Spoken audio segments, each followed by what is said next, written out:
Hi, it's Lucia. If you're new to this channel, welcome.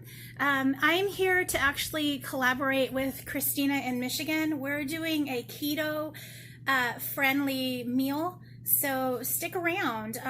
Christina in Michigan is a really sweet lady. She does reviews and hauls, so if you haven't gotten to know her, definitely go check her out. I'm going to go ahead and put a link below here. Just click on it and go look at her video after you've seen mine, or just come back to mine, either one. I'm going to be doing a Korean beef, and instead of doing it the normal rice way, I'm actually going to put it over cauliflower rice. So stick around and watch that, and definitely go check out Christina in Michigan. She's super cute, and her grandkids are too. Hi, it's Lucia here, coming to you with a collaboration video for keto-friendly meal. Just stay tuned to see how I'm going to turn this cauliflower into something you can add to Korean beef. While I'm getting the cauliflower ready, I'm actually starting to go ahead and cook the beef. And I'm going to add a clove of garlic to that.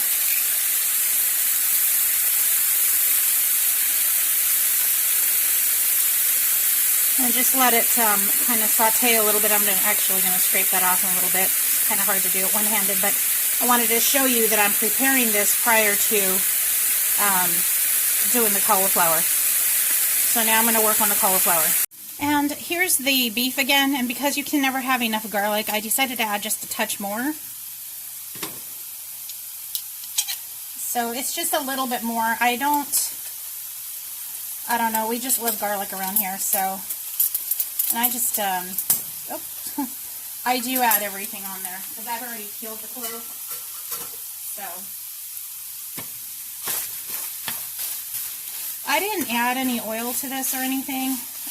I'm just kind of simmering it with the oils that it already has, just so that there's not as much fat in it. But of course you could add oil to it, any type of cooking oil that you prefer. I'm just simply browning the beef, and I've added the garlic. I'm about to add a little bit of chili pepper, just the red peppers. And if I can find it, I don't have regular, like the fresh ginger that I usually like to use.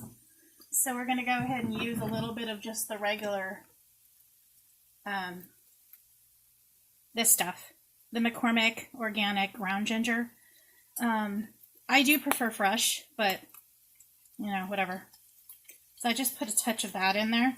Not too much, because it kind of goes a long way, and I don't like it overly gingery.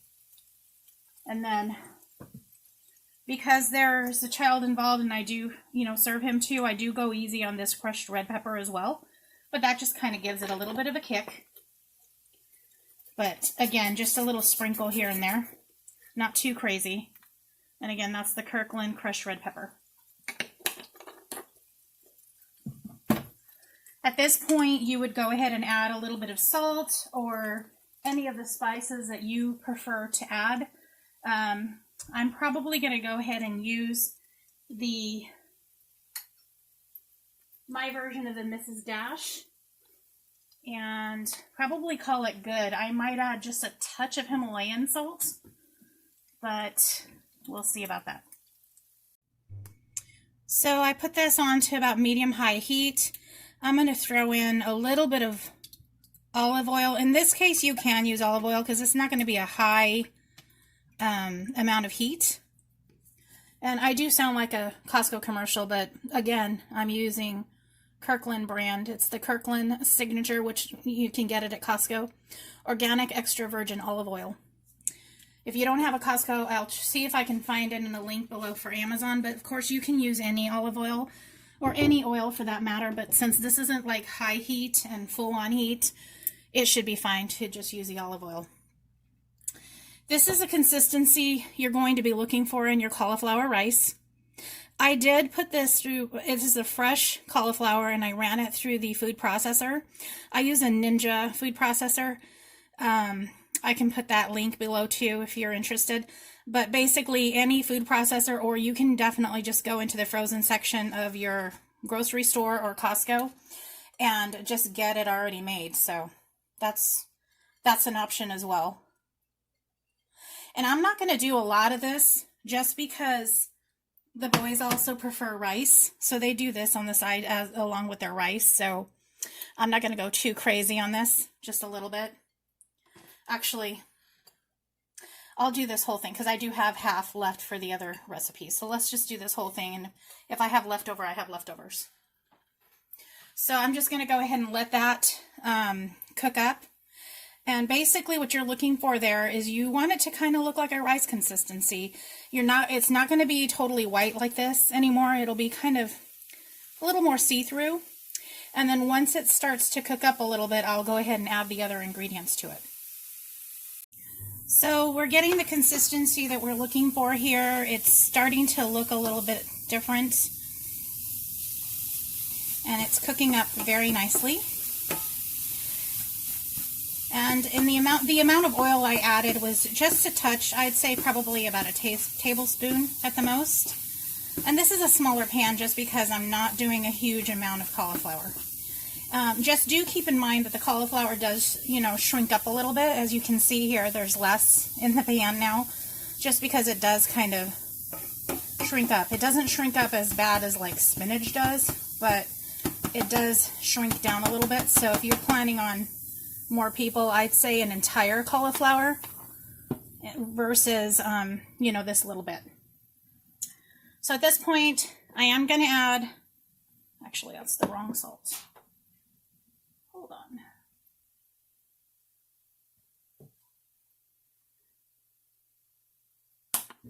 I'm going to add a little bit of this Mrs. Dash. Again, I don't want it tasting too much, country-like, but then I'm just going to add a touch of Himalayan salt. And I do add a little more to this because it's kind of, cauliflower is kind of bland, so I do add a little more than I usually would as far as salt goes. And again, I'm going to put a little bit of ginger. And of course, if it wasn't Asian, if you wanted this for some other kind of thing like Mexican, maybe you could put cumin or a little extra garlic into it or something like that. I am going to add a touch of garlic to this as well.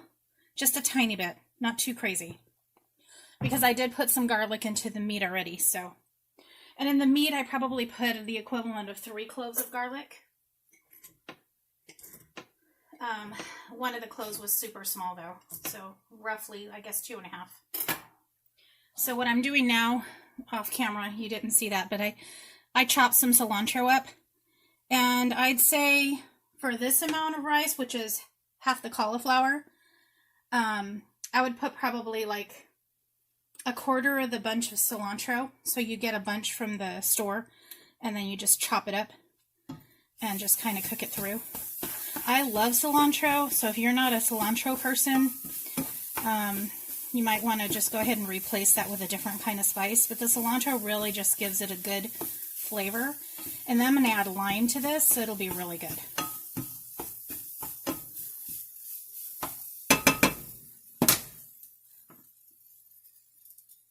So then this is just a half of a lime. And this is, I'm just squeezing it in there.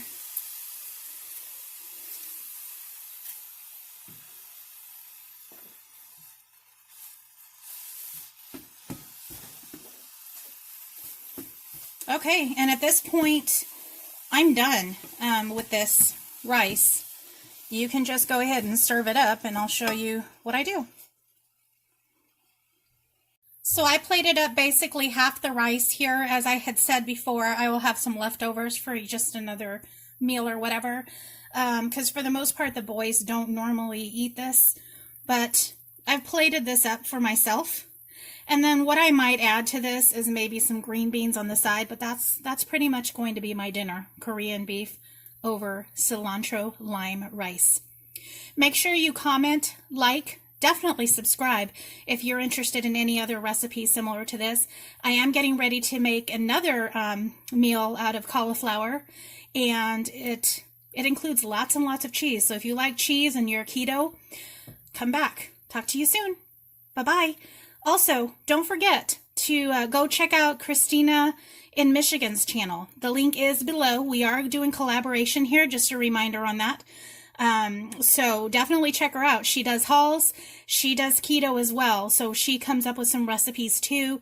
And she does reviews and lots of giveaways. So her grandkids are super cute too. So definitely check her out. She's a sweet lady. Talk to you soon. Bye-bye.